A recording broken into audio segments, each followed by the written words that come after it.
नमस्कार। आज हम इस बात का गहन विश्लेषण करेंगे कि आखिर बांग्लादेश और पाकिस्तान के बीच क्या खिचड़ी पक रही है। जब से भारत और बांग्लादेश के रिश्ते खराब हुए हैं, तब से बांग्लादेश पाकिस्तान के करीब जाने लग गया है।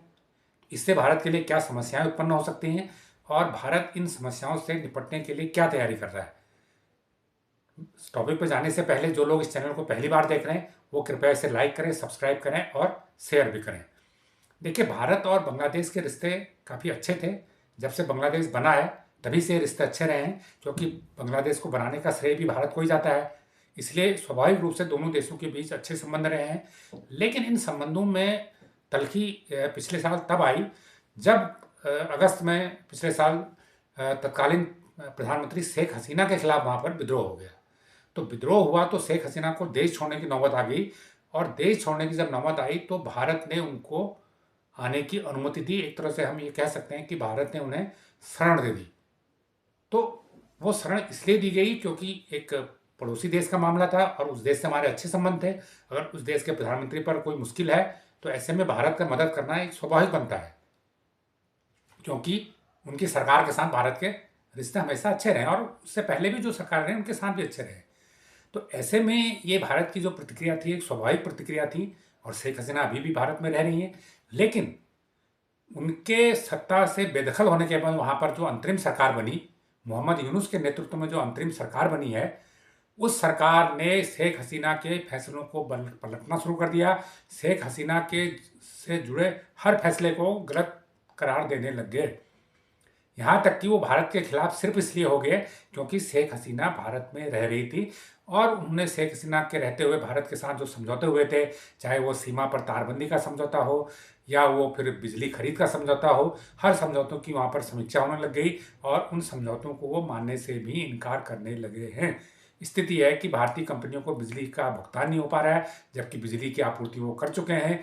इसी प्रकार हाल में जब बांग्लादेश ने बॉर्डर पे कटीले तार लगाने का विरोध कर दिया था, जबकि भारत ये तार बांग्लादेश से हुए समझौते के तहत ही लगा रहा था।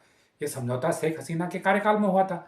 लेकिन जो अंतरिम सरकार है वो कहती है कि हम समझौते को नहीं मानते हैं, जबकि वो एक पूर्ण बहुमत वाली सरकार थी शेख हसीना की। उस शेख हसीना के सरकार के कार्यकाल में ये समझौता दोनों देशों के बीच हुआ था। भारत उसे मान रहा है, बांग्लादेश अब उसे मानने से इनकार कर रहा है। तो ये जो स्थिति है, और वो बांग्लादेश की अंतरिम सरकार अब शेख हसीना को सौंपे जाने की भी मांग कर रही है। भारत ने अभी उस पर कोई प्रतिक्रिया व्यक्त नहीं की है, और भारत के पास जो एक अधिकार भी है कि अगर पॉलिटिकल कारणों से किसी शरण में आए व्यक्ति को वापस मांगा जाता है तो भारत उसको देने से मना कर सकता है। भले ही दोनों देशों के बीच प्रत्यर्पण संधि हो, लेकिन उस संधि के बावजूद राजनीतिक मामलों के केस में उस संधि के प्रावधान लागू नहीं होते हैं। बहरहाल ये एक दूसरा विषय है, इस पर हमने अलग से पहले भी चर्चा किया, आगे और चर्चा करेंगे। लेकिन यहाँ चिंता की बात यह है कि दो ऐसी घटनाएं हुई हैं जिससे ये लगता है कि बांग्लादेश और पाकिस्तान के बीच में कोई खिचड़ी पक रही है, कोई नई जुगलबंदी शुरू हो गई।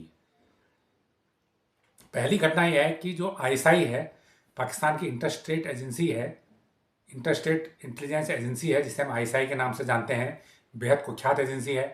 जम्मू कश्मीर में जितनी भी पाकिस्तान के जुड़ी गतिविधियां हो रही हैं, चाहे वो आतंकवादियों को यहाँ भेजना है, चाहे जम्मू कश्मीर में स्थानीय आतंकवाद को हवा देना है, वो आईएसआई के इशारे पर सब होता है। वही एजेंसी का मुखिया पहली बार बांग्लादेश की यात्रा पर गया है। सीनियर अधिकारी यात्रा पर गए हैं, तो सीनियर अधिकारी भी थे, वो बांग्लादेश की यात्रा पर गए हैं। ऐसा पहली बार हुआ है कि बांग्लादेश में आईएसआई के अधिकारी गए हों और बांग्लादेश की खुफिया एजेंसियों के साथ, वहाँ की सेना के साथ उन्होंने बैठकें की हों। तो ये भारत के लिए चिंता की स्थिति है। क्या बात हुई, क्या बैठक हुई, इसका कोई ब्यौरा सामने नहीं आया। जो ब्यौरा सामने आया ये तो महत्वहीन है। लेकिन जब बैठकें हुई हैं, क्या वो भारत के खिलाफ कोई षड्यंत्र वहाँ पर रच रहे हैं? क्या जो गड़बड़ियाँ अभी तक सिर्फ पाकिस्तान की सीमा से हो रही थी, अब क्या वो बांग्लादेश की सीमा से भी हो सकती हैं? क्या ऐसी कोई खिचड़ी दोनों एजेंसियों के बीच में पक रही है? क्या दोनों देशों की खुफिया एजेंसियाँ आपस में मिल रही हैं? तो ये एक पहली चिंता का विषय है भारत के लिए कि आखिर आईएसआई के अधिकारी बांग्लादेश क्यों गए, उनके बीच क्या बात हुई, और वो क्या भारत के खिलाफ साजिश कर सकते हैं। ये पहली चिंता का विषय है। दूसरी चिंता का विषय यह है कि पाकिस्तान में हर 2 साल में एक नौसेना की एक्सरसाइज होती है जिसका नाम है अमन। तो ये हर 2 साल में एक्सरसाइज होती है, और ये कराची में, जहाँ पर नौसेना का डॉकयार्ड है, उसके आसपास के एरिया में होती है, समुद्र में होती है, अरब सागर में होती है, अपने एरिया में करता है पाकिस्तान। और इसमें वो कई देशों को आमंत्रित करता है और कई देश इसमें हिस्सा लेते भी हैं। चाइना इसमें हमेशा हिस्सा लेता रहा है और इस बार बांग्लादेश भी इसमें हिस्सा ले रहा है। एक्सरसाइज हालांकि 2007 से हो रही है, लेकिन ये पहला मौका है जब बांग्लादेश के जंगी पोत भी इस एक्सरसाइज में शामिल होंगे। और वो पोत कहाँ होंगे? भारत के जो अरब सागर में होंगे, ठीक है, वो पाकिस्तान की सीमा में होंगे, लेकिन वहाँ से भारत की सीमा बहुत ज़्यादा दूर नहीं है। तो वहाँ पर पाकिस्तान के पोत होंगे, वहाँ पर बांग्लादेश के भी पोत होंगे, और चाइना तो उसमें भाग ले रहा है, चाइना के भी होंगे।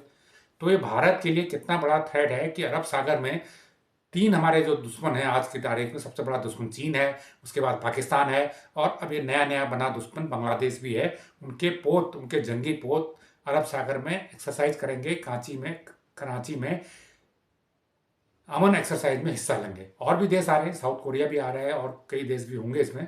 लेकिन हमारे लिए साउथ कोरिया चिंता का विषय नहीं, हमारे लिए चाइना चिंता का विषय है, हमारे लिए पाकिस्तान तो चिंता का विषय हमेशा रहा है। अब ये चिंता का विषय बांग्लादेश भी हो गया, क्योंकि पहली बार बांग्लादेश इसमें हिस्सा ले रहा है। अब तक भारत के जो बांग्लादेश से कूटनीतिक संबंध थे, उसकी लिहाज करते हुए बांग्लादेश इसमें हिस्सा नहीं लेता था। ऐसा नहीं कि बांग्लादेश को पहली बार इनवाइट किया गया, बांग्लादेश को पहले भी इनवाइट किया जाता रहा है, लेकिन बांग्लादेश के और भारत के रिश्ते जो कि अच्छे थे, भारत ने अपनी डिप्लोमेसी को इस तरह से वहाँ पर सेट कर रखा था, इस तरह से बांध कर रखा हुआ था बांग्लादेश को, तो बांग्लादेश इसमें हिस्सा नहीं लेता था, क्योंकि बांग्लादेश को लगता था कि अगर वो हिस्सा लेगा तो भारत को ये अच्छा नहीं लगेगा, भारत के साथ उसके रिश्ते प्रभावित होंगे। लेकिन अब इसमें बांग्लादेश हिस्सा ले रहा है, तो भारत के खिलाफ एक और मोर्चा खुल गया है। तो ये दो घटनाएं, हालिया ये दो घटनाएं, ये चिंता पैदा करती हैं कि जो बांग्लादेश के साथ हमारे रिश्ते हैं वो और खराब होने की ओर अग्रसर हैं। अब ऐसे में भारत क्या करे? देखिए, दो तीन विकल्प भारत के पास हैं। पहला तो यह है कि देखिए, बांग्लादेश में ये स्थिति तब तक रहेगी जब तक वहाँ पर अंतरिम सरकार रहेगी। अंतरिम सरकार हमेशा तो नहीं रहेगी, आखिरकार बांग्लादेश में चुनाव होने हैं। तो बांग्लादेश में चुनाव होने, ये माना जा रहा है कि 2025 में, यानी इस साल के आखिर तक वहाँ पर चुनाव हो जाएंगे। तब वहाँ पर स्थिति में बदलाव आएगा। बदलाव इसलिए आएगा, देखिए, जो ये अंतरिम सरकार है, ये कोई पॉलिटिकल लोग नहीं है।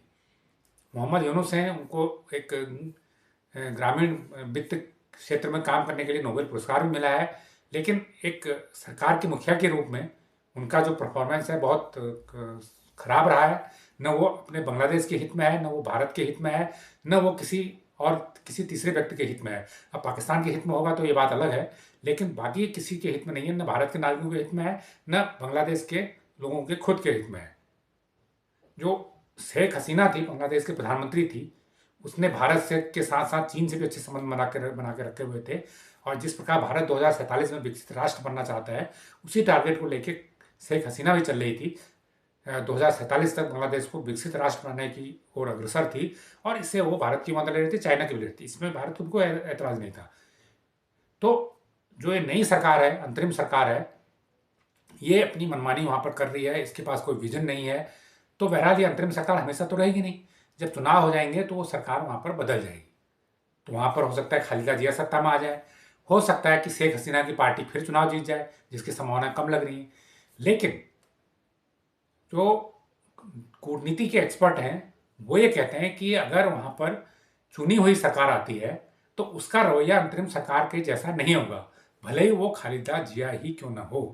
खालिदा जिया भी भारत के खिलाफ बात करती हैं, लेकिन खिलाफ बात करना और सरकार में आके अपने देश के हितों को सोचना वो अलग बात है, वो दोनों चीज़ें अलग अलग होती हैं। तो वहाँ पर जब तक चुनी हुई सरकार नहीं आती है, भारत की के हित में यही है कि वहाँ पर लोकतंत्र की बहाली हो, वहाँ पर एक चुनी हुई सरकार आए, एक जिम्मेदार सरकार आए, और वो सरकार फैसला करे, मेरिट के आधार पर फैसला करे। तो पहला तो यह है कि वहाँ पर सरकार चुनाव हो और सरकार आए, तो भारत को उससे उम्मीद होगी कि दोनों देशों के रिश्तों में सुधार आएगा, और वहाँ जो सरकार बनेगी वो देश के हित में सोचते हुए काम करेगी।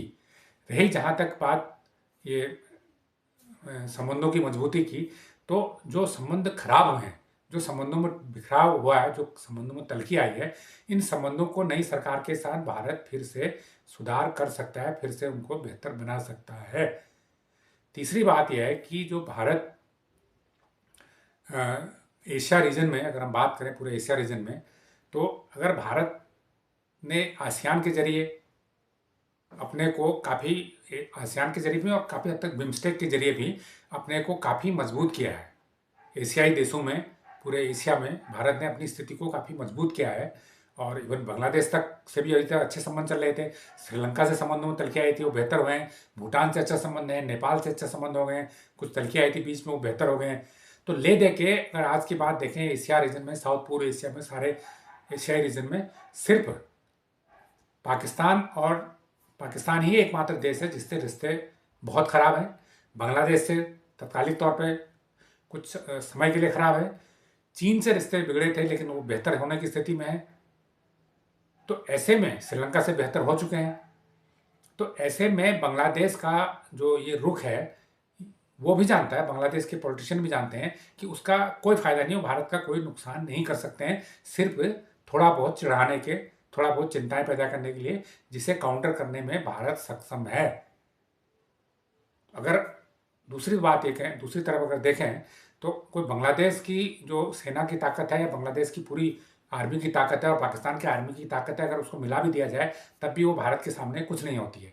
तो इसलिए भारत के लिए वैसे चिंता की बात नहीं है, लेकिन विषय सिर्फ यह है कि भारत कोई ऐसी चीज़ अपने आसपास नहीं होने देना चाहता है कि जो एक नेगेटिव मैसेज दे कि उसके दो दुश्मन आपस में मिल रहे हैं।